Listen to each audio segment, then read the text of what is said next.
सबको लग रहा था कि भाई ये लोग अभी वॉर कर देंगे, है ना। तो ये जो टेंशन का माहौल था उसे कोल्ड वॉर कहा जाता है। बर्लिन वॉल को कोल्ड वॉर का सिंबल माना जाता था। तो लोग कहते हैं कि गोर्बाचेव अगर नहीं भी होता तो भी नेशनलिज्म की फीलिंग आती और सोवियत यूनियन टूट जाता। प्राइवेटाइजेशन लाई जाती है रशिया में, तो रिच और पुअर, अमीर लोग और गरीब लोगों के बीच में जो गैप था, ये गैप और ज्यादा बढ़ने लग जाता है। हेलो बच्चों, वेलकम टू दृष्टि स्कूल। मैं हूं आपकी अनुष्या दीदी एंड कैसे हैं मेरे सारे स्टूडेंट्स। आई होप आप सब ठीक हो एंड आई ऑल्सो होप कि आप लोग सुपर रेडी हो आज के इस सेशन के लिए।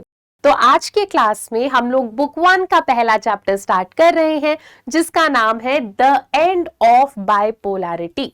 आज वन शॉट है, मतलब एक ही लेक्चर में हम लोग पूरे चैप्टर को खत्म करेंगे। तो सब लोग रेडी हो जाओ सेशन के लिए। कमेंट सेक्शन में बहुत सारे फायर इमोजीज भेज दो जिससे मुझे आइडिया लग जाए हमारे बच्चे रेडी हैं क्लास के लिए, और फिर हम लोग करते हैं स्टार्ट। ठीक है, एनसीईआरटी ओपन करो, इजी पीजी चैप्टर है, अच्छे से हम इसे कवर करेंगे।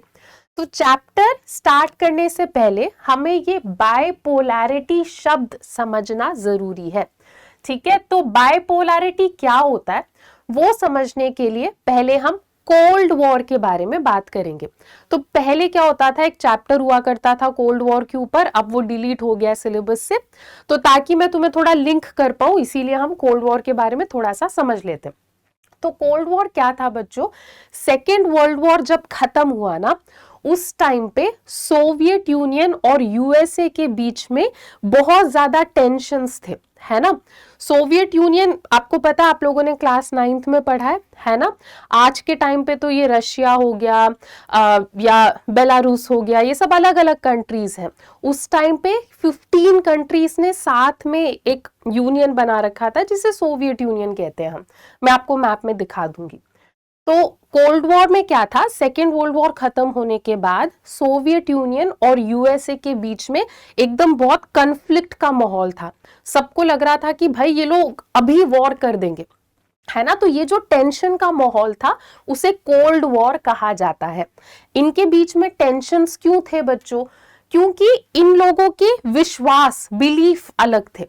यूएसए क्या मानता था, यूएसए मानता था कैपिटलिज्म बेस्ट है, प्राइवेट कंपनीज को लाओ, कैपिटलिज्म करो, है ना। सोवियत यूनियन क्या कहता था कि भाई कैपिटलिज्म बिल्कुल अच्छा नहीं है, हमें तो सोशलिज्म पसंद है, हम तो प्राइवेट कंपनीज पे विश्वास नहीं रखते, हम तो अपनी गवर्नमेंट को ही सारा काम सौंपना चाहते हैं, है ना। तो इस चैप्टर में यूएसए और सोवियत यूनियन के बीच में जो टेंशन्स थी उसके बारे में आप थोड़ा थोड़ा समझोगे। तो बाइपोलैरिटी क्या होता है, बाइपोलैरिटी मतलब एक ऐसा सिचुएशन जहां पे वर्ल्ड में दो सुपर पावर्स हैं। इस केस में पहला है यूएसए, है ना, और दूसरा सुपर पावर कौन है, सोवियत यूनियन। अब चैप्टर का नाम क्या है, एंड ऑफ बाइपोलैरिटी, मतलब ये बाइपोलैरिटी खत्म हो गया। बाइपोलैरिटी खत्म क्यों हुआ, क्योंकि आगे जाकर सोवियत यूनियन ही खत्म हो गया और यूएसए इकलौता सुपर पावर रह गया। ये क्यों हुआ, कैसे हुआ, यही सब आपको इस चैप्टर में मेरे साथ पढ़ना है। ठीक है, चलो। तो ये मैंने आप लोगों के लिए सोवियत यूनियन का एक मैप डाल दिया है। हालांकि मुझे पता है बहुत इंटेलिजेंट बच्चे हो तुम लोग, क्लास 9th में तुम ये रशियन रेवोल्यूशन में ये सब पढ़ कर आए हो, है ना। तो देखो, ये जो 15 कंट्रीज हैं इनको साथ में सोवियत यूनियन बोला जाता था उस टाइम पे, है ना। Russia, Kazakhstan, Uzbekistan, Tajikistan, Ukraine, Belarus, Lithuania, ये सब साथ में सोवियत यूनियन का पार्ट थे। आगे जाकर अभी हम पढ़ेंगे जब सोवियत यूनियन खत्म हुआ तो ये सारी कंट्रीज अलग अलग बट गई, सबने अपनी खुद का कंट्री बना लिया। ठीक है, आगे बढ़े। तो ये तो एक इंट्रोडक्शन हो गया, अब हम लोग स्टार्ट करते हैं। ठीक है, तो आपको बता रहे हैं कि एक टाइम ऐसा आया जब वन आफ्टर अनदर, एक के बाद एक, सोवियत यूनियन की कंट्रीज ने बोलना स्टार्ट करा कि अब हमें सोवियत यूनियन का पार्ट नहीं रहना है, हम खुद का देश बनाना चाहते हैं। तो आपको बता रहे हैं Soviet Union stood by as cold war began to end. जैसे जैसे कोल्ड वॉर खत्म हो रहा था सोवियत यूनियन बस देखता रह गया, वो कुछ कर नहीं पाया। आम लोगों ने आवाज उठाया और सोवियत यूनियन को खत्म करा। तो आपको कह रहे हैं कि सोवियत यूनियन किसी बहुत बड़े मिलिट्री एक्शन की वजह से खत्म नहीं हुआ था, बल्कि आम लोगों ने आवाज उठाया और उसी वजह से आगे जाकर सोवियत यूनियन खत्म हो गया था। ठीक है, तो इवेंचुअली आगे जाकर क्या होता है, सोवियत यूनियन खत्म हो जाता है। क्यों खत्म होता है, कैसे खत्म होता है, वही सब आप इस चैप्टर में पढ़ने वाले हो। ठीक है, नेक्स्ट आप ये भी पढ़ोगे इस चैप्टर में कि सोवियत यूनियन के खत्म होने के बाद हमारे वर्ल्ड पॉलिटिक्स में क्या हुआ, और चैप्टर के एंड में आपको ये भी बताया जाएगा कि इंडिया कैसे रिलेट करता है इन कंट्रीज के साथ। बेसिकली चैप्टर के एंड में हम समझेंगे कि इंडिया और रशिया का रिलेशन कैसा है। ठीक है, चलो तो एक बार सब लोग इस इमेज को देख लो, फिर हम लोग बर्लिन वॉल के बारे में थोड़ा सा पढ़ेंगे। ठीक है, तो ये बर्लिन है ना, तो ये हमारा ईस्ट बर्लिन है इस तरफ, और इस तरफ हमें वेस्ट बर्लिन देखने को मिलेगा, और यहाँ बीच में एक बहुत बड़ी बर्लिन वॉल बना रखी है। बर्लिन वॉल को कोल्ड वॉर का सिंबल माना जाता था। क्यों? क्योंकि ये वॉल दर्शाता था कि भाई बर्लिन को तो हमने दो हिस्सों में बांट दिया है। एक तरफ ईस्ट के जो लोग हैं वो सोशलिज्म पर विश्वास रखते हैं, और दूसरे तरफ वेस्ट के जो लोग हैं ये यूएसए की तरह कैपिटलिज्म पे विश्वास रखते हैं। तो क्योंकि बर्लिन वॉल ऐसे दो बिलीफ के लोगों को बांट रहा था, तो इसे कोल्ड वॉर का सिंबल माना जाता था। ठीक है, तो आपने अब ये इमेज देख ली, अब हम बर्लिन वॉल के बारे में थोड़ा और अच्छे से समझते हैं। ठीक है, तो बर्लिन वॉल कब बनाया गया? जब कोल्ड वॉर अपने एकदम पीक पे था, एकदम हाइट पे था।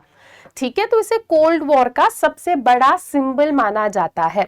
पर 1989 में लोग परेशान हो गए थे कोल्ड वॉर में, है ना, और 1989 में क्या होता है, इस वॉल को तोड़ दिया जाता है ना।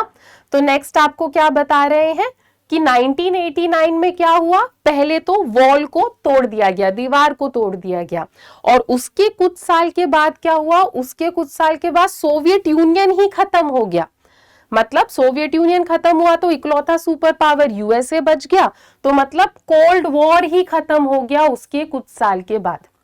Germany divided after the second world war was unified. इसी टाइम पे क्या होता है आगे चलकर, जर्मनी जो कि डिवाइड हो चुका था सेकेंड वर्ल्ड वॉर के बाद, उसको यूनाइट कर दिया जाता है, जो कि आपने 10th क्लास में डिटेल में पूरे चैप्टर में पढ़ा है ना।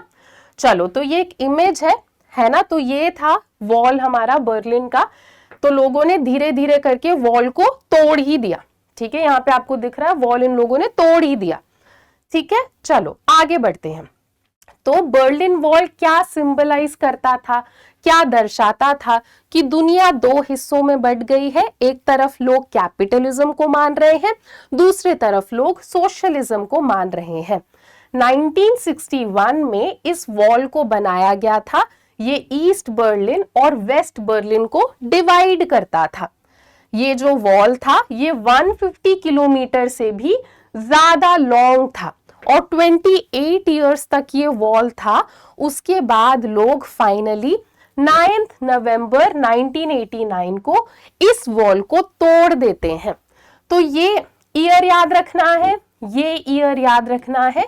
एमसीक्यू में आ सकता है कि बर्लिन वॉल बताओ कब बनाया, या ये भी आ सकता है कि बताओ बर्लिन वॉल को कब तोड़ा गया। डन, चलो आगे बढ़ते हैं। अब what was the Soviet system? Soviet union समझ में आ गया क्या है, सोवियत यूनियन का पूरा सिस्टम कैसा था, वो लोग किस तरीके से अपने देश को चला रहे थे, ये समझने की कोशिश करते हैं।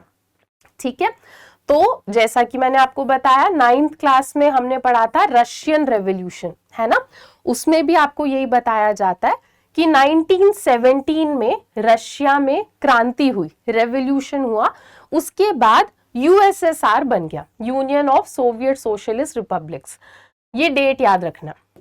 तो क्रांति के बाद ये बनाया गया, है ना, और इस क्रांति में लोग सोशलिज्म आइडियोलॉजी से बहुत इंस्पायर्ड थे।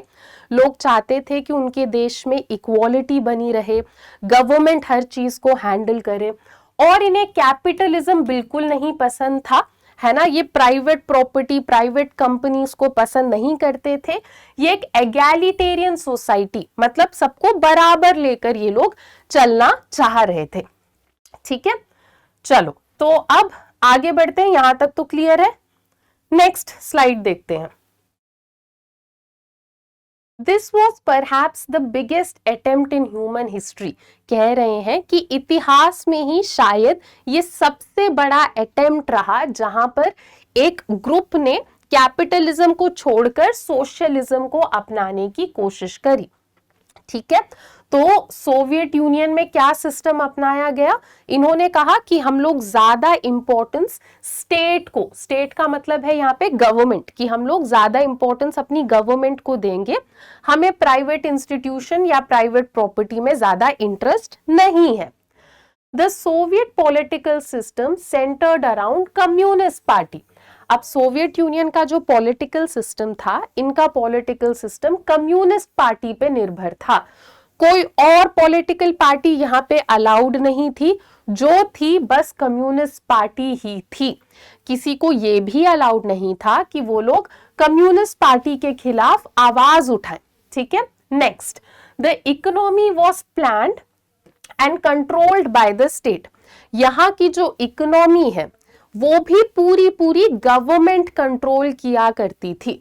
ठीक है, planned and control by the state मतलब जो वहां के लोग हैं उनका ज्यादा चलता नहीं था, जो गवर्नमेंट सोचती थी, जो कम्युनिस्ट पार्टी सोचती थी, वही चलता था। After second world war, east European countries that the Soviet army had liberated from the fascist force came under control of USSR। कह रहे हैं सेकेंड वर्ल्ड वॉर खत्म होने के बाद यूरोप का जो ईस्टर्न हिस्सा था, जहां पर पहले फासिस्ट फोर्सेस थी। फासिस्ट फोर्सेस का मतलब होता है जब सारी पावर किसी एक इंसान के हाथ में हो, डेमोक्रेसी ना हो। तो ईस्ट यूरोप में क्या था, फासिज्म चल रहा था सेकेंड वर्ल्ड वॉर खत्म होने के बाद। तो सोवियत यूनियन ने जाकर इन कंट्रीज की मदद करी, इनको एक तरीके से लिबरेट करा, और फिर ये कंट्री सोवियत यूनियन के अंडर आने लगी।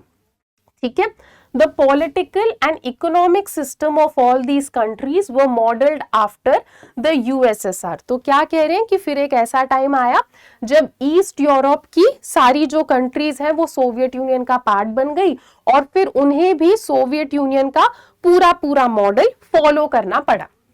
नेक्स्ट, दिस ग्रुप, अब ये जो सारी ग्रुप ऑफ कंट्रीज हैं जो सोवियत यूनियन के रूल्स के हिसाब से चल रही हैं, इन सारी ग्रुप ऑफ कंट्रीज को सेकेंड वर्ल्ड कंट्रीज बोला जाता है, या फिर इन सारी ग्रुप ऑफ कंट्रीज को सोशलिस्ट ब्लॉक बोला जाता है। सिमिलरली ऐसी कंट्रीज जो यूएसए के साथ चल रही थी, जो कैपिटलिज्म पे विश्वास रख रही थी, यूएसए के पूरे टीम को कैपिटलिस्ट ब्लॉक बोला जाता है, एंड यूएसए के पूरे टीम के कंट्रीज को फर्स्ट वर्ल्ड कंट्री बोला जाता है। याद रहेगा। अब ये जो सेकेंड वर्ल्ड है ना, मतलब सोवियत यूनियन की जो टीम है, ये साथ में जुड़े कैसे हुए थे, वॉर्सो पैक्ट, ये एक मिलिट्री अलायंस था इनका। ठीक है, इस अलायंस के थ्रू ये लोग जुड़े हुए थे। ठीक है, चलो तो ये आपको याद रखना है। Next, the Soviet union became a great power. Second world war जब खत्म हुआ तो मैंने आपको बताया उस टाइम पे दो ही सुपर पावर्स थे, एक यूएसए और एक सोवियत यूनियन। तो सेकेंड वर्ल्ड वॉर खत्म होने के बाद सोवियत यूनियन एक सुपर पावर बन गया। ठीक है, तो कैसे सुपर पावर था, तब सोवियत यूनियन में क्या क्या खास था, ये समझते हैं। तो कह रहे हैं कि यूएसए के अलावा बाकी सारी कंट्रीज से सोवियत यूनियन आगे चल रही थी। इनका कम्युनिकेशन करने का तरीका बहुत बढ़िया था, इनके पास बहुत सारे रिसोर्सेज थे, ऑयल, आयरन, स्टील, मशीनरी, इनका ट्रांसपोर्टेशन बहुत बढ़िया था। ठीक है, कोने कोने में अलग अलग इलाकों को इन्होंने ट्रांसपोर्टेशन से अच्छे से कनेक्ट करके रख दिया था।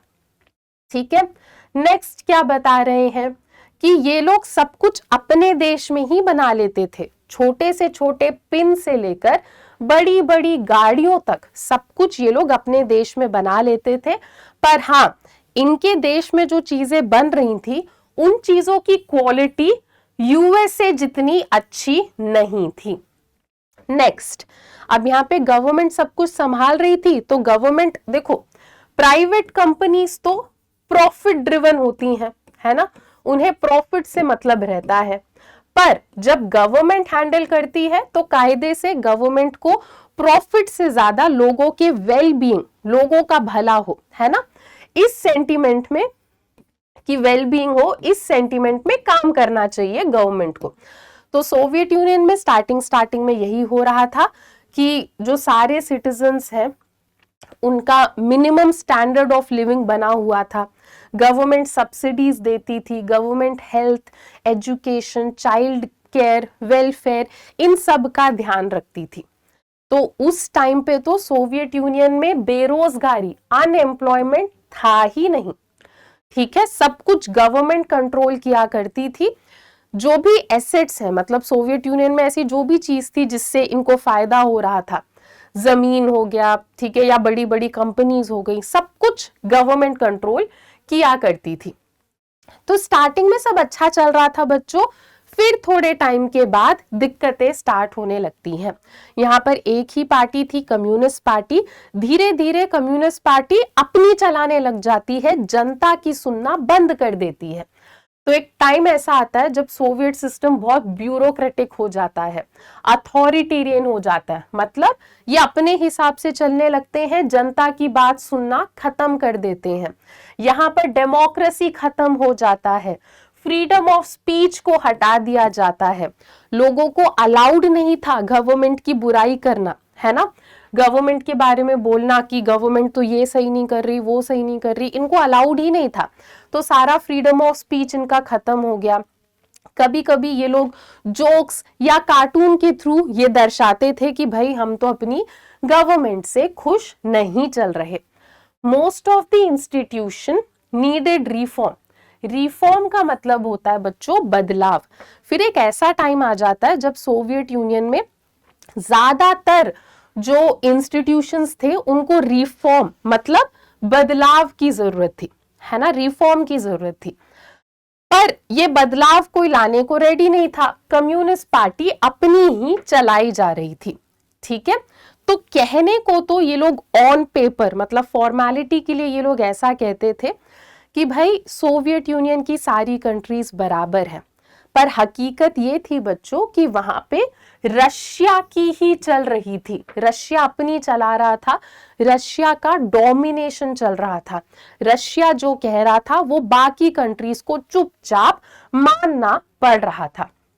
नेक्स्ट, इसी दौरान सोवियत यूनियन और यूएसए के बीच में आर्म्स रेस चल रही थी। आर्म्स रेस का क्या मतलब है, यूएसए कह रहा था कि भाई मैं ज्यादा वेपन बनाऊंगा, सोवियत यूनियन कह रहा था कि नहीं नहीं मैं ज्यादा वेपन बना के दिखाऊंगा। तो वेपन के मामले में इनकी रेस चल रही थी। अब यूएसए को वेपन के रेस में टक्कर देने के लिए सोवियत यूनियन ने बहुत सारा अपना पैसा खर्च कर दिया, जबकि वो पैसा सोवियत यूनियन को अपनी जनता के ऊपर खर्च करना चाहिए था। धीरे धीरे सोवियत यूनियन इस रेस में पीछे पड़ता गया। टेक्नोलॉजी के मामले में यूएसए सोवियत यूनियन से आगे चल रहा था और सोवियत यूनियन में जनता की एस्पिरेशंस, लोगों की ख्वाहिशों का ध्यान नहीं रखा जा रहा था, ठीक है। इस दौरान क्या होता है, 1979 में सोवियत यूनियन जाकर अफगानिस्तान पे अटैक करता है, अफगानिस्तान पे इन्वेजन करता है। अब इस इन्वेजन में सोवियत यूनियन को और पैसा लगाना पड़ता है ना, वेपन में, इन सब में। तो यहां पर सोवियत यूनियन की इकोनॉमी एकदम ही खत्म हो जाती है। इस दौरान कुछ लोगों की सैलरी तो बढ़ रही थी, पर धीरे धीरे सोवियत यूनियन टेक्नोलॉजी के मामले में पीछे पड़ने लगा। फिर एक टाइम ऐसा आया जब सामान की कमी पड़ने लगी, खाने तक की कमी पड़ने लगी, तो इन लोगों को दूसरे कंट्रीज से फूड खरीदना पड़ा, मतलब इनके फूड इंपोर्ट्स बढ़ने लग गए, ठीक है। नेक्स्ट 1970s के बाद इनकी इकोनॉमी धीरे धीरे गिरने लगी। फिर एक ऐसा टाइम आता है जब इनकी इकोनॉमी स्टैग्नेंट हो जाती है। स्टैग्नेंट मतलब इनकी इकोनॉमी एकदम ही थम गई, ग्रोथ होना तो रुक ही गया सोवियत यूनियन में। ऐसे में आते हैं यहां पर मिखाइल गोर्बाचेव। ठीक है, तो आप लोगों के रेफरेंस के लिए अभी मैं आपको मिखाइल गोर्बाचेव की इमेज दिखा देती हूँ। ठीक है, ये हमारे मिखाइल गोर्बाचेव है, इनके बारे में थोड़ा सा पढ़ते हैं। ठीक है, तो क्या हुआ, 1985 में कम्युनिस्ट पार्टी के लीडर जनरल सेक्रेटरी बनते हैं मिखाइल गोर्बाचेव। ठीक है, और जैसे ही वो आते हैं पावर में, वो कहते हैं कि भाई ऐसे नहीं चलेगा, हमें रिफॉर्म यानी बदलाव की जरूरत है, तभी सोवियत यूनियन ठीक हो पाएगा और तभी सोवियत यूनियन यूएसए को टक्कर दे पाएगा। ठीक है, तो एकदम सही बात बोली उन्होंने, ऐसे जनता भी खुश नहीं थी, बदलाव की जरूरत थी, है ना। पर अब क्या था, जैसे ही मिखाइल गोर्बाचेव आके बोलते हैं कि चलो देश में बदलाव लाते हैं, चलो देश में डेमोक्रेसी लाते हैं, बहुत सारे लोगों को, कम्युनिस्ट पार्टी के लोगों को ये बात अच्छी नहीं लगती। क्यों? क्योंकि अगर डेमोक्रेसी आ गई तो उनकी नहीं चल पाएगी, है ना। तो धीरे धीरे क्या होता है, सबको लग रहा था कि मिखाइल गोर्बाचेव बदलाव की बात करेंगे तो सही रहेगा, पर जैसे ही बदलाव की बात स्टार्ट होती है, सोवियत यूनियन में दिक्कत आने लगती है। सबसे पहले तो क्या होता है, इस टाइम पे ईस्ट यूरोप की कंट्रीज जो कि सोवियत यूनियन का पार्ट थी, वो आवाज उठाने लगते हैं कि हम तो सोवियत यूनियन से परेशान हैं। अब नॉर्मली सोवियत यूनियन में क्या होता था, अगर कोई आवाज उठाता था तो उनको चुप करा दिया जाता था कि भाई गवर्नमेंट के खिलाफ कुछ नहीं बोलना। पर अब मिखाइल गोर्बाचेव आ गए तो जब लोग आवाज उठाते थे तो उनको चुप नहीं कराया जाता था। ठीक है, तो एक के बाद एक अलग अलग देश आवाज उठाने लगते हैं कि हमें तो सोवियत यूनियन में हम लोग खुश नहीं है, हमें बदलाव की जरूरत है। ठीक है, नेक्स्ट क्या होता है, इसी के वजह से धीरे धीरे सोवियत यूनियन डिसइंटीग्रेट होने लगता है। डिसइंटीग्रेट मतलब टूट जाता है, बिखर जाता है। ठीक है, इस टाइम पे मिखाइल गोर्बाचेव पॉलिसीज लेकर आते हैं। ठीक है, पेरिस्ट्रोइका लेकर आते हैं, ग्लासनोस्ट ये पॉलिसी का नाम है। इन पॉलिसी के थ्रू बेसिकली मिखाइल गोर्बाचेव अपने सोवियत यूनियन के इकोनॉमी को बदलना चाह रहे थे और ओपन करना चाह रहे थे, पर इनके पॉलिसीज कम्युनिस्ट पार्टी के लोगों को पसंद नहीं आ रहे थे, क्योंकि सीधी सी बात है, उन्हें लगा कि हमारी तो पावर चली जाएगी अगर ऐसे बदलाव आने लगा। ठीक है, नेक्स्ट क्या कह रहे, तो एक के बाद एक जब अलग अलग कंट्रीज सोवियत यूनियन की कहने लगी कि हम तो सोवियत यूनियन का पार्ट नहीं रहना चाहते, तो मिखाइल गोर्बाचेव ने उन्हें चुप कराने की कोशिश नहीं करी। मिखाइल गोर्बाचेव ने बोला लोग बोल रहे हैं तो उन्हें बोलने दो। ठीक है, चलो नेक्स्ट क्या होता है, अ कूप टुक प्लेस इन 1991। अब कूप का क्या मतलब है, अब कम्युनिस्ट पार्टी के लोग तो खुश नहीं थे कि मिखाइल गोर्बाचेव बदलाव ला रहे हैं, तो कम्युनिस्ट पार्टी के लोगों ने आवाज उठाना स्टार्ट करा। ठीक है, इन सब ने मिलकर एक बहुत बड़ा प्रोटेस्ट करा कि भाई हमें ये सब बदलाव नहीं चाहिए जो मिखाइल गोर्बाचेव लाना चाह रहे हैं। इस दौरान एक और पर्सन हमारी कहानी में आते हैं जिनका नाम है बोरिस येल्त्सिन।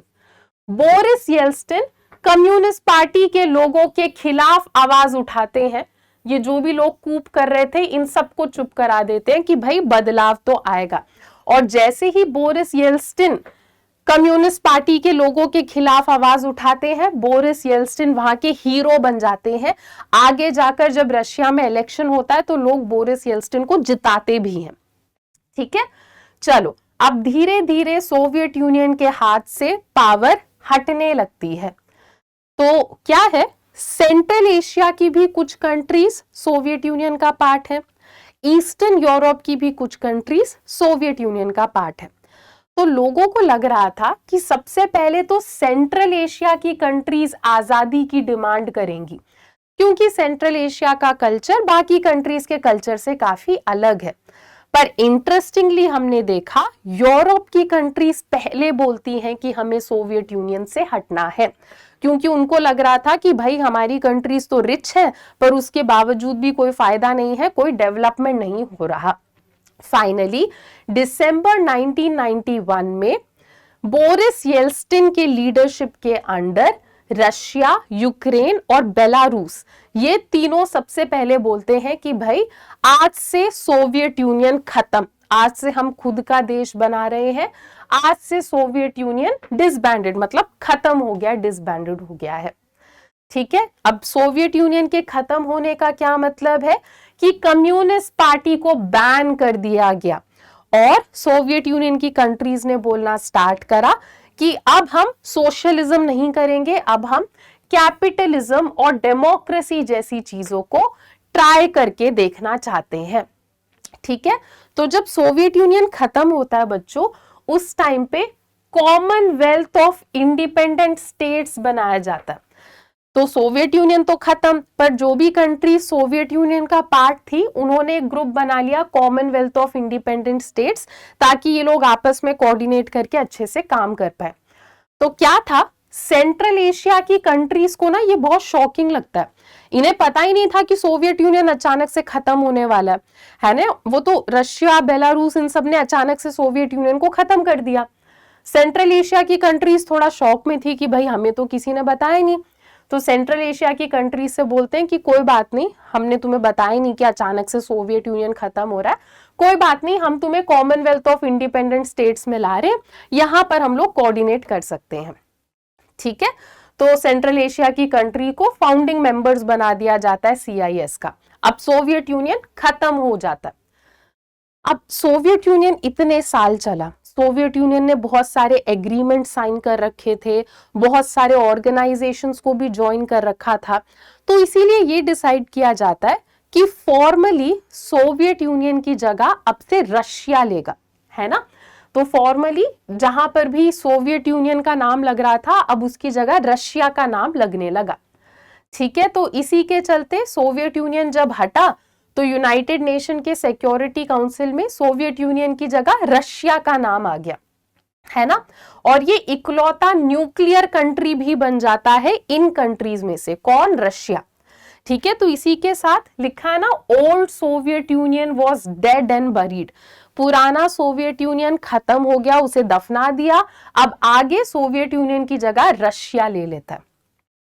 अब नेक्स्ट क्वेश्चन जो कि आप लोगों के दिमाग में आ रहा होगा वो ये होगा कि सोवियत यूनियन को तोड़ा ही क्यों गया, है ना। अभी तो ऊपर ऊपर से आपने पढ़ा है, अभी थोड़ा डिटेल में पढ़ेंगे कि क्या दिक्कत थी कि सोवियत यूनियन को तोड़ना पड़ा। ठीक है, इतनी पावरफुल थी सोवियत यूनियन, क्यों अचानक से ये गायब हो गई, डिसइंटीग्रेट हो गई, ये समझते हैं। तो सबसे पहले इतना तो हमें समझ में आ गया कि इनका इकोनॉमिक स्ट्रक्चर सही नहीं था, इनका पॉलिटिकल स्ट्रक्चर सही नहीं था, इनकी इकोनॉमी थम गई थी, है ना, और खाने की भी कमी पड़ने लगी थी, इसीलिए आगे जाकर सोवियत यूनियन धीरे धीरे खत्म हो जाता। पर सोवियत यूनियन तो इतने सालों से इतनी स्ट्रांग थी, ऐसा क्या हुआ कि इनकी इकोनॉमी खत्म हो गई, वो समझते हैं। तो सोवियत यूनियन ने अपना सारा पैसा न्यूक्लियर वेपन, मिलिट्री, आर्मी, इन सब में खर्च कर दिया, जबकि उन्हें उस पैसों से अपने लोगों का ध्यान रखना चाहिए था। इसीलिए इकोनॉमिक क्राइसिस स्टार्ट हो जाता है सोवियत यूनियन में। धीरे धीरे इनका लोन बढ़ने लगता है, इकोनॉमिक बर्डन बढ़ने लगता है, और इसी टाइम के अराउंड जो साधारण लोग थे, जो ऑर्डिनरी सिटीजन्स थे, उनको पता चल जाता है कि यूएसए में तो लोग खुश हैं, वहां तो डेमोक्रेसी है, हमारे देश में ही कुछ दिक्कत है। तो लोग भी आवाज उठाने लगते हैं कि हम लोग खुश नहीं हैं, जबकि वेस्ट के लोग बहुत ज्यादा खुश हैं। Next, Soviet union had become stagnant, politics के मामले में भी कोई ग्रोथ यहां पर आ नहीं रही थी।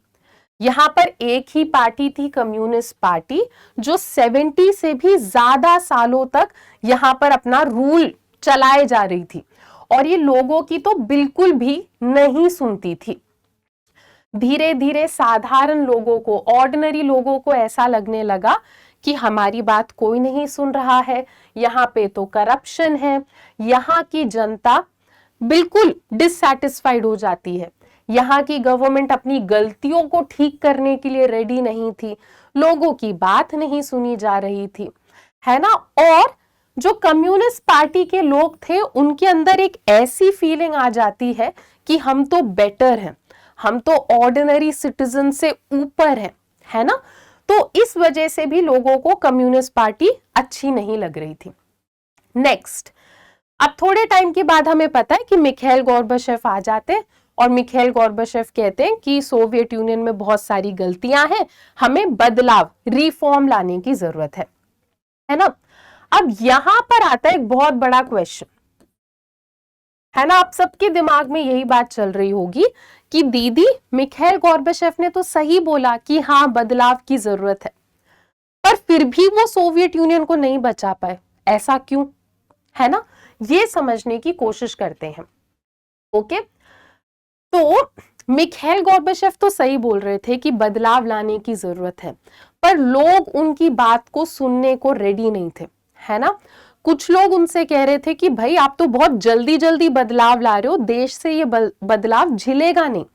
और कुछ लोग उनसे बोल रहे थे कि आप तो बहुत धीरे धीरे बदलाव ला रहे हो, ऐसे धीरे धीरे काम करने से कुछ नहीं होगा। बेसिकली उनको कोई सपोर्ट ही नहीं करने को तैयार था। तो मिखाइल गोर्बाचेव एक टग ऑफ वॉर में फंस जाते हैं।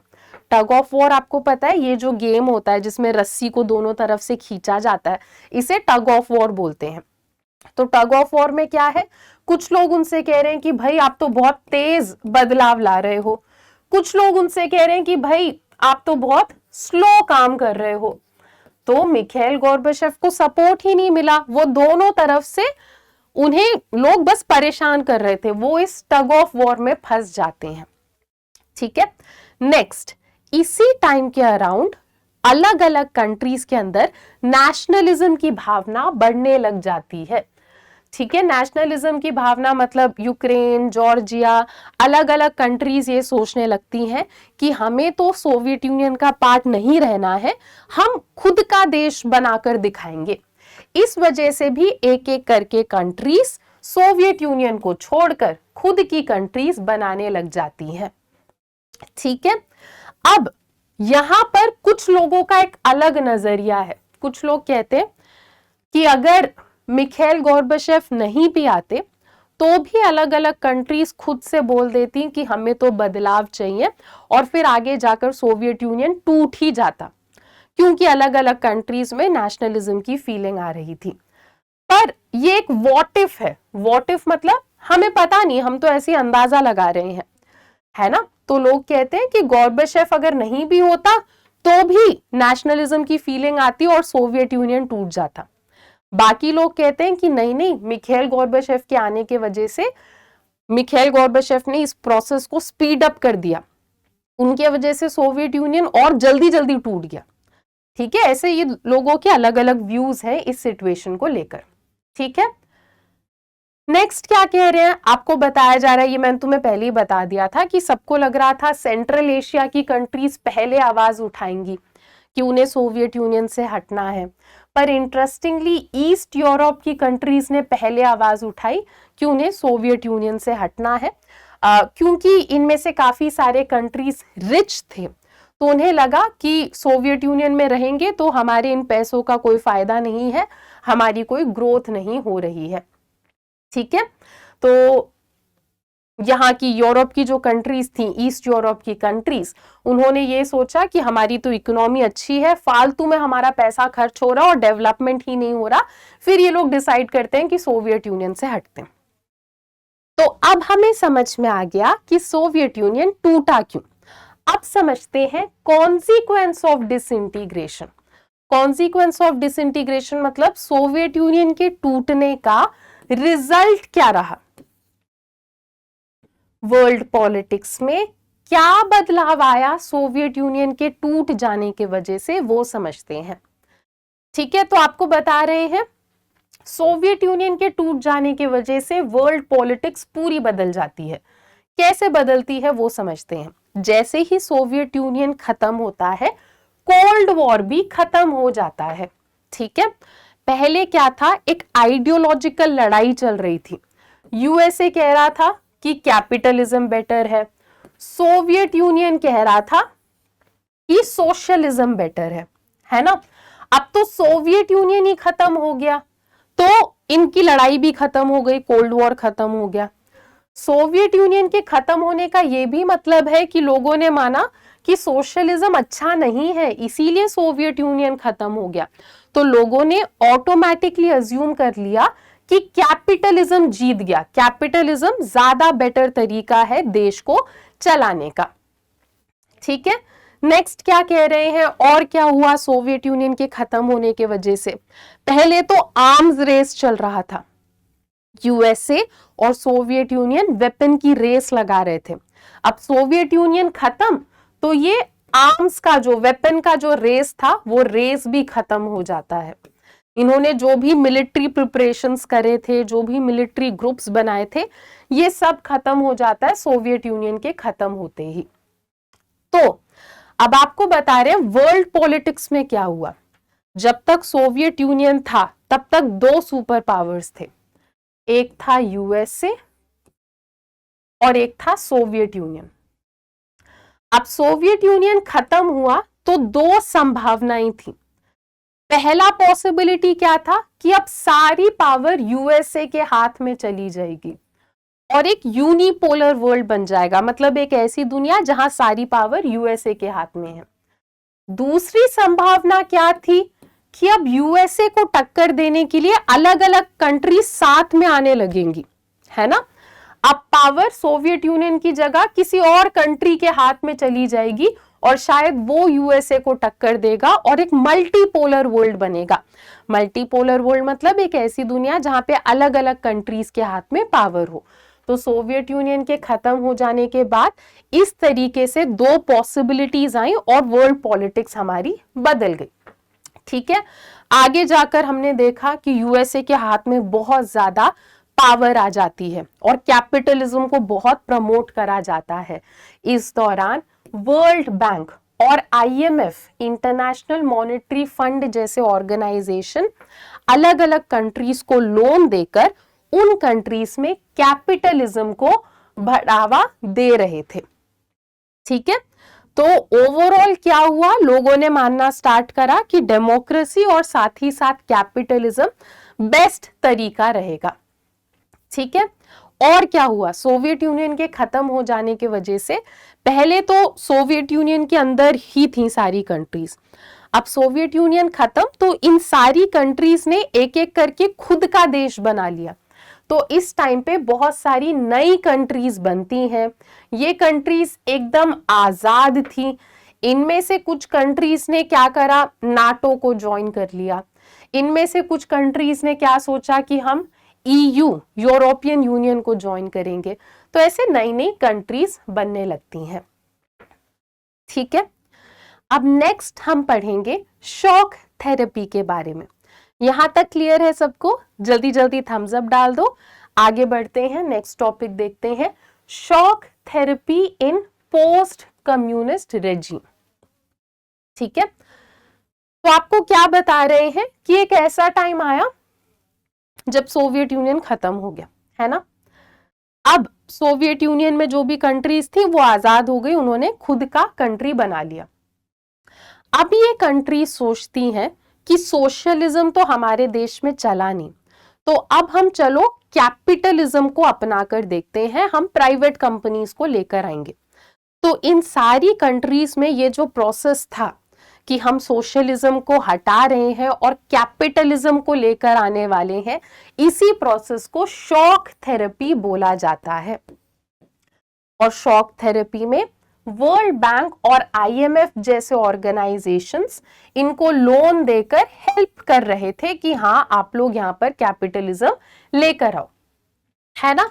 तो इन सारी कंट्रीज से ये उम्मीद करी जा रही थी कि ये लोग पूरा पूरा सोशलिज्म को भूलकर कैपिटलिज्म को अपनाएंगे। ठीक है, कैपिटलिज्म को अपनाने का क्या मतलब है कि अब प्राइवेट ओनरशिप आएगी, अब गवर्नमेंट के हाथ में ज्यादा कंट्रोल नहीं रहेगा, प्राइवेट कंपनीज का ओनरशिप आएगा, है ना। तो इनसे उम्मीद की गई कि स्टेट्स के जो भी एसेट्स हैं, जमीन हो गया, एग्रीकल्चर हो गया, इंडस्ट्री हो गया, अब से इस सबको गवर्नमेंट नहीं बल्कि प्राइवेट कंपनी संभालेंगी। तो रशिया में, सोवियत यूनियन में क्या होता था, पहले एग्रीकल्चर भी गवर्नमेंट संभालती थी, है ना। अब इनसे बोल दिया गया कि भाई एग्रीकल्चर में भी प्राइवेटाइजेशन आ जाएगा, है ना। अब से हर जगह कैपिटलिज्म आएगा। और इन कंट्रीज से बोल दिया गया कि आपके पास कोई तीसरा तरीका नहीं है, कोई थर्ड वे नहीं है। इसका क्या मतलब है, नॉर्मली कंट्रीज के पास दो ऑप्शन होते हैं, या तो तुम कैपिटलिज्म ट्राई करो या तो तुम सोशलिज्म ट्राई करो, है ना।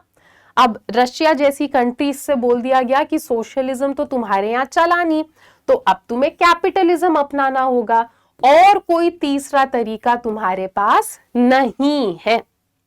आया समझ। चलो, shock therapy involve drastic change in economy.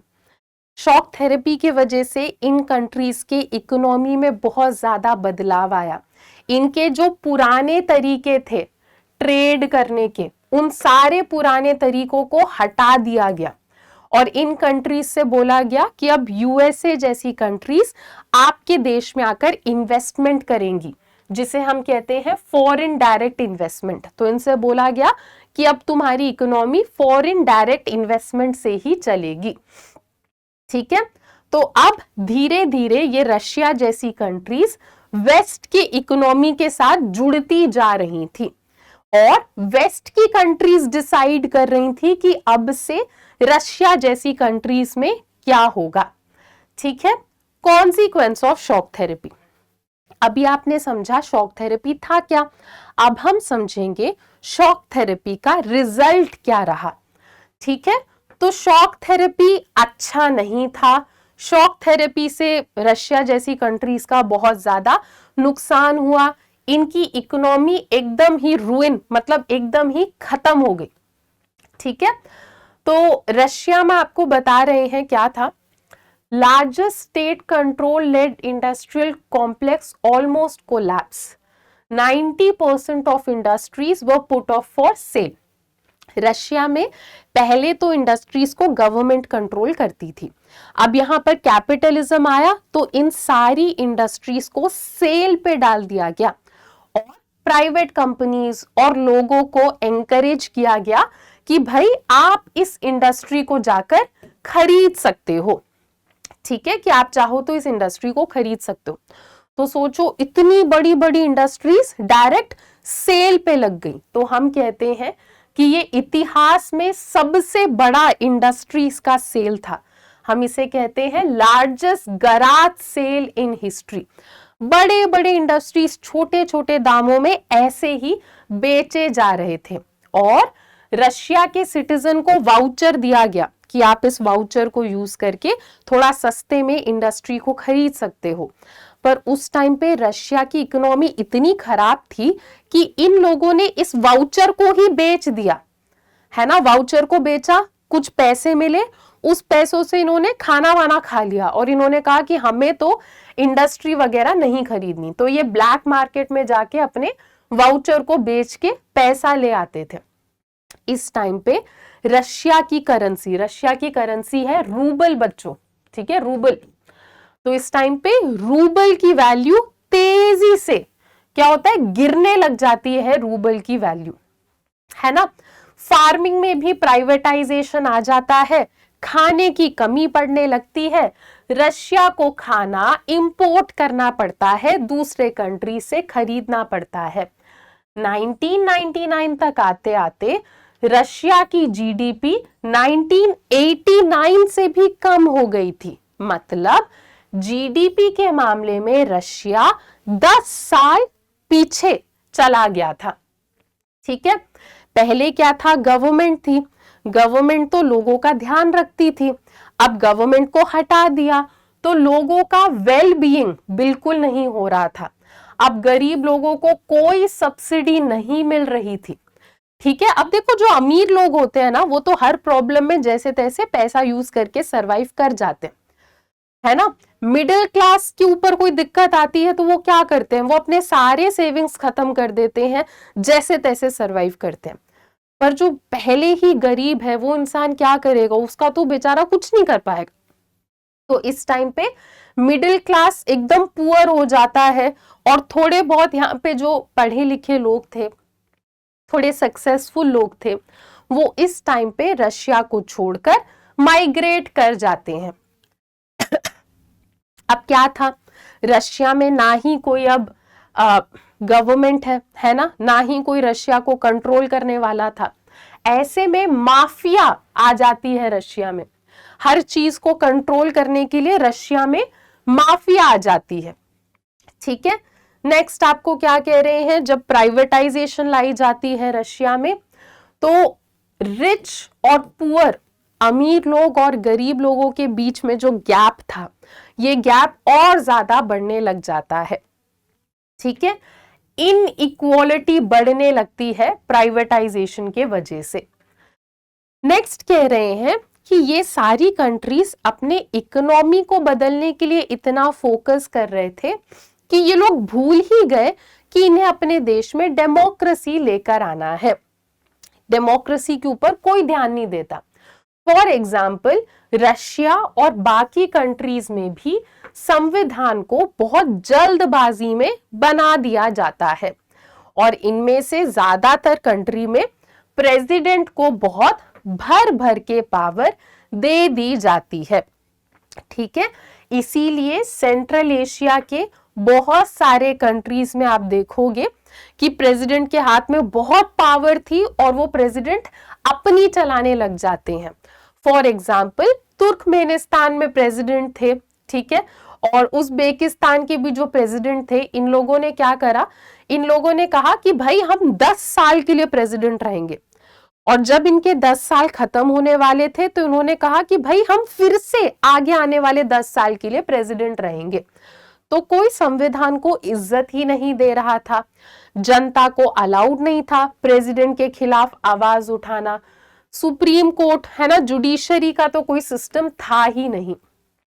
तो इनको आजादी तो मिल गई थी पर प्रेसिडेंट अपनी मन मर्जी चला रहे थे। नेक्स्ट, अब ये तो पहले की बात हो गई। आप सोचोगे कि दीदी पर अब तो रशिया ने कम बैक कर लिया है ना, कैसे करा रशिया ने कम बैक? तो इन सारी कंट्रीज ने कुछ ईयर 2000 के अराउंड थोड़ा कम बैक करना स्टार्ट करा। तो ये अपने आप को ठीक करने के लिए अपने natural resources, oil, natural gas, minerals को यूज करते हैं, ट्रेड करना स्टार्ट करते हैं, फिर जाके इनकी इकोनॉमी धीरे धीरे ठीक होती है। ठीक है, Azerbaijan, Kazakhstan, Russia, Turkmenistan, Uzbekistan, ये सब ऑयल एंड गैस का प्रोडक्शन करके अपनी कंट्री को ठीक करते हैं। बाकी कंट्रीज ऑयल पाइपलाइन के थ्रू धीरे धीरे कम बैक करते हैं, है ना। और फिर जब ये सब थोड़ा सेट हो जाता है तो ये लोग मैन्युफैक्चरिंग का भी काम स्टार्ट करते हैं। ठीक है, चलो नेक्स्ट है tension and conflict. Tension and conflict का क्या मतलब है? ये सारी कंट्रीज जब आजाद हो जाती हैं तो ऐसा नहीं है कि झट से सारी प्रॉब्लम सॉल्व हो जाती हैं, इन्हें बहुत सारी दिक्कतों को फेस करना पड़ता है। ठीक है, तो एक एक करके इनकी दिक्कतों को समझते हैं। रशिया में क्या था बच्चों, 2 ग्रुप्स थे। ठीक है, एक थे चेकनिया और एक दागिस्तान। ये दोनों ग्रुप्स कह रहे थे कि हमें तो रशिया से हटना है। तो ऐसे में रशिया क्या करता है, बहुत वायलेंट तरीके से इनको चुप करा देता है कि कोई नहीं हट रहा है रशिया से। तो रशिया में ये दिक्कत चल रही थी। ठीक है, सेंट्रल एशिया की कंट्रीज में क्या दिक्कत थी? तजाकिस्तान में तो हमने देखा कि लगातार 10 साल तक यहाँ पर सिविल वॉर चलता है। सिविल वॉर मतलब इसी कंट्री के लोग आपस में लड़ रहे थे। ओके, 10 साल तक। यहां से बहुत बार एमसीक्यू भी आता है कि कौन से देश में 10 साल तक सिविल वॉर चला। ठीक है, नेक्स्ट आप क्या कहोगे? The region as a whole has many sectarian conflicts. इस पूरे रीजन में लोग अलग अलग ग्रुप्स बनाकर लड़ाई कर रहे थे। जैसे अजरबैजान की अगर हम बात करें तो देखो, अजरबैजान का एक इलाका है ये नगार्नो काराबाख नाम से। ठीक है, नगार्नो काराबाख नाम से ये एक इलाका है यहाँ पे। अब यहाँ के लोग कह रहे थे, वैसे तो ये अजरबैजान का हिस्सा है, तो यहाँ के लोग कह रहे थे कि हमें इस कंट्री को छोड़कर आर्मेनिया का पार्ट बनना है। तो अजरबैजान में ये दिक्कत चल रही थी। ठीक है, नेक्स्ट क्या है? जॉर्जिया में भी 2 अलग अलग हिस्से बोलने लग जाते हैं कि हमें आजादी चाहिए, और फिर ये ग्रुप्स आपस में लड़ने लगते हैं। ये जॉर्जिया में दिक्कत चल रही थी। ठीक है, नेक्स्ट, यूक्रेन, किर्गिस्तान और जॉर्जिया में लोग अपनी गवर्नमेंट से खुश नहीं थे, तो लोग अपनी गवर्नमेंट के खिलाफ आवाज उठा रहे थे। इनमें से बहुत सारी कंट्रीज रिवर वाटर के लिए भी आपस में लड़ रहे थे। तो इस दौरान ऑर्डिनरी सिटीजन के लिए लाइफ बहुत ज्यादा मुश्किल थी, बिल्कुल भी स्टेबिलिटी नहीं थी इन देशों में। अब सेंट्रल एशिया के बारे में बताया जा रहा है कि सेंट्रल एशिया के पास बहुत बढ़िया रिसोर्सेज हैं, तो इसीलिए अक्सर हर कंट्री सेंट्रल एशिया से बनाकर रखने की कोशिश करती है। सेंट्रल एशिया का जो इलाका है ये रशिया के पास पड़ता है, चाइना, अफगानिस्तान, पाकिस्तान के पास पड़ता है ये, और ये वेस्ट एशिया के भी काफी पास पड़ता है।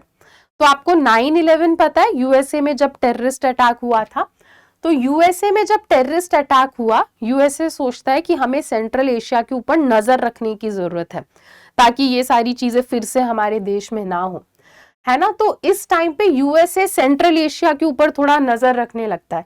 ये बात रशिया को पसंद नहीं आती, क्योंकि रशिया हमेशा मानता है कि सेंट्रल एशिया तो मेरे ज्यादा पास है, तो मैं चलाऊंगा अपनी सेंट्रल एशिया में। पर जब यूएसए सेंट्रल एशिया में थोड़ा इन्वॉल्व होने लगता है तो वो रशिया को पसंद नहीं आता। ठीक है, चाइना को भी सेंट्रल एशिया में बहुत इंटरेस्ट है क्योंकि वहां पे ऑयल रिसोर्सेज बहुत ज्यादा है। तो ये सेंट्रल एशिया का आपको बताया जा रहा है। ईस्ट यूरोप की अगर हम बात करें, यहाँ पे चेकोस्लोवाकिया जो है ये शांति से पीसफुली दो हिस्सों में बट जाता है। एक हिस्से में चेक्स रहते हैं और दूसरे हिस्से में स्लोवैक्स। पर सबसे खतरनाक लड़ाई बच्चों होती है यूगोस्लेविया में। ठीक है, बाल्कन इलाके में होती है सबसे खतरनाक लड़ाई। तो क्या होता है, पहले तो ये सारी कंट्रीज साथ में थी, पर 1991 के बाद ये सारी कंट्रीज अलग हो जाती हैं, ये खुद का देश बनाते हैं। क्रोएशिया, स्लोवेनिया, बोस्निया, हर्जेगोविना, ये सब खुद का स्टेट बनाते हैं। अब यहाँ के ओरिजिनली जो रहने वाले लोग हैं वो अपने आप को सर्ब्स बोलते हैं। तो यहाँ के जो सर्ब्स हैं वो नॉन सर्ब्स, मतलब जो यहाँ के ओरिजिनल लोग नहीं हैं, उनको मारना, मैसेकर करना स्टार्ट कर देते हैं, बल्क में लोगों को मारना स्टार्ट कर देते हैं। फिर बाद में नाटो यहाँ पर इंटरफेयर करता है, फिर जाकर ये प्रॉब्लम धीरे धीरे सॉल्व होती है।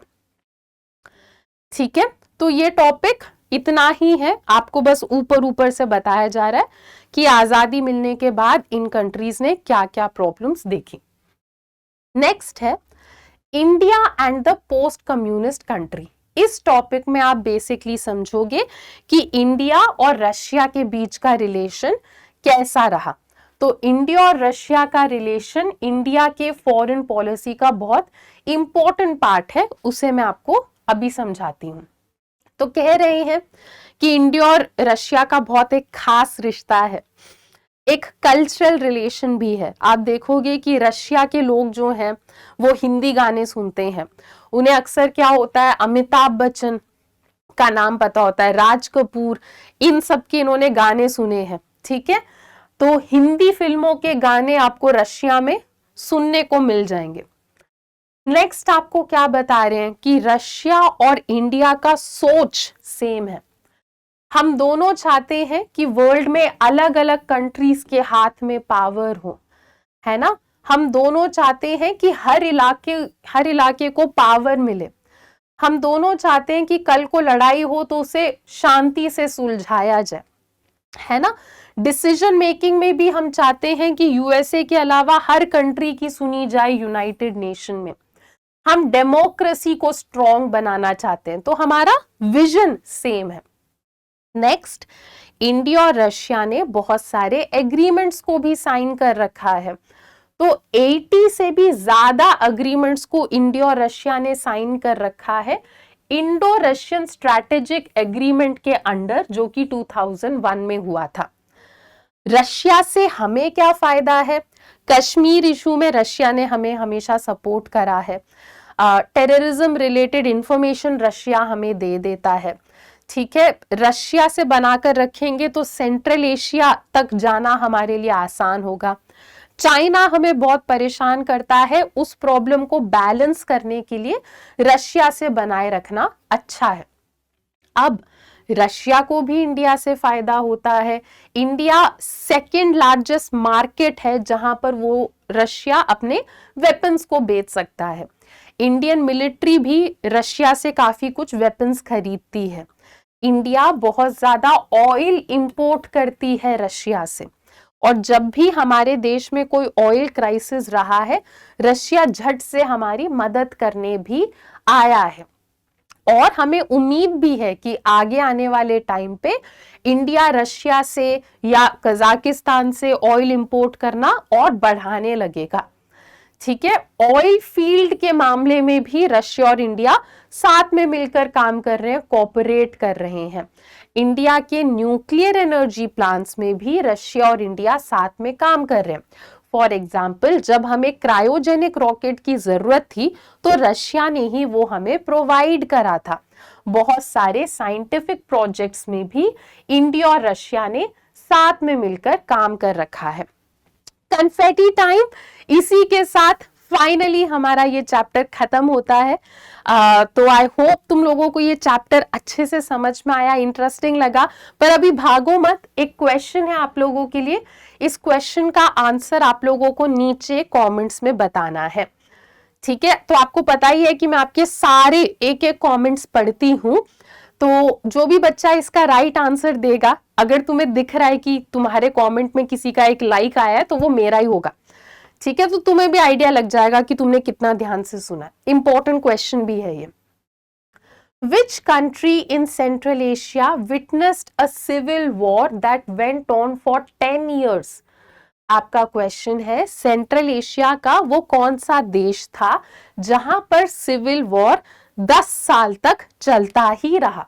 Option A Azerbaijan, option B Tajikistan, option C Uzbekistan, option D Turkmenistan. जिसको भी राइट आंसर पता है नीचे क्लास खत्म होने के बाद कमेंट्स में बता देना। डन? चलो बच्चों, तो आज के लिए हम लोग इतना ही करेंगे। अगले क्लास में नेक्स्ट चैप्टर का वन शॉट आएगा। डन? चलो, तो आई होप आप लोगों को ये लेक्चर अच्छा लगा। अगर ऐसा है तो वीडियो को लाइक जरूर करना, show your love and support in comment section, और चैनल को सब्सक्राइब कर लो ऐसे और भी वीडियोस के लिए। अभी के लिए इतना ही, मिलते हैं अपने नेक्स्ट लेक्चर में। Till then, bye bye, take care and thank you. Bye. अब एग्जाम की तैयारी को और बेहतर करने के लिए हमारे चैनल को लाइक, शेयर और सब्सक्राइब करना ना भूलें।